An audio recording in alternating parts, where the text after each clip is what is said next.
அன்பிற்கினிய உறவுகளே, இன்றைய நாளில் இயேசு எனக்கு யார் என சிந்திக்க உங்களை அழைக்கிறேன்.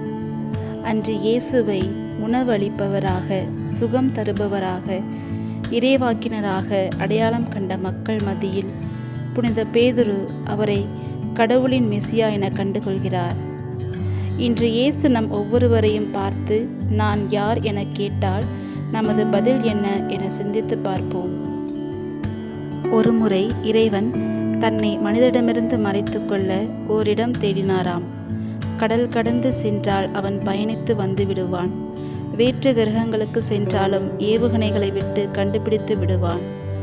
ஆக மனிதன் சென்று பார்க்காத ஒரே இடம் அவனுள் தான் என சொல்லி இறைவன் ஒவ்வொரு மனிதருக்குள்ளும் குடிகொண்டாராம். நம்மை கடந்து நமக்குள் இருப்பதால் தான் அவர் பெயர் கடவுள். எவன் ஒருவன் தன்னை கடந்து தனக்குள் சென்று பார்க்கிறானோ அவன் கடவுளை கண்டு கொள்கிறான். இவ்வாறு கண்டு கொண்ட இறைவனை முழுமையாக ஏற்று அவரது பணி செய்து அவர் காட்டும் சீடத்துவ வாழ்வை நாமும் வாழ வேண்டும். கடவுள் என்னில் மட்டுமா வாழ்கிறார்? அல்ல, எனது சாயலில் வாழும் ஒவ்வொரு மனிதரிடத்திலும் வாழ்கிறார் என்பதை உணர்ந்து நடக்க வேண்டும்.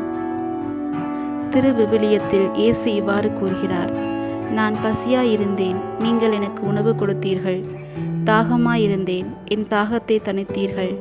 அந்நியனாக இருந்தேன், என்னை ஏற்றுக்கொண்டீர்கள். நான் ஆடையின்றி இருந்தேன், நீங்கள் எனக்கு ஆடை அணிவித்தீர்கள். நோயுற்றிருந்தேன், என்னை கவனித்து கொண்டீர்கள். சிறையில் இருந்தேன், என்னை தேடி வந்தீர்கள்.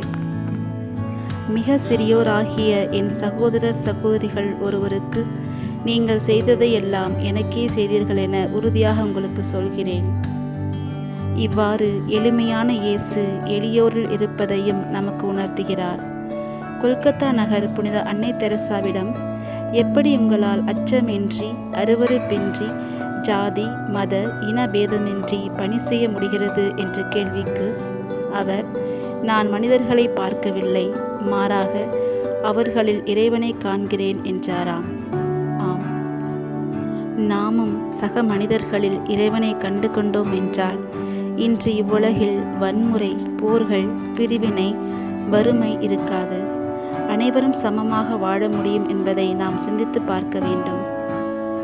ஆகவே கிறிஸ்துவின் அன்பிற்குரியவர்களே, நம்மையே நாம் அன்பு செய்வோம். நமக்குள் இருக்கும் கிறிஸ்துவை கண்டுகொள்வோம். இவ்வாறு செய்யும்போது நமக்குள் இருக்கும் கிறிஸ்து பிறரையும் அன்பு செய்ய நமக்கு உதவுவார். இதன் மூலம் கிறிஸ்து யார், அவர் மதிப்பீடுகள் என்ன என்பதை இந்த உலகிற்கு நாம் பறைசாற்றுவோம்.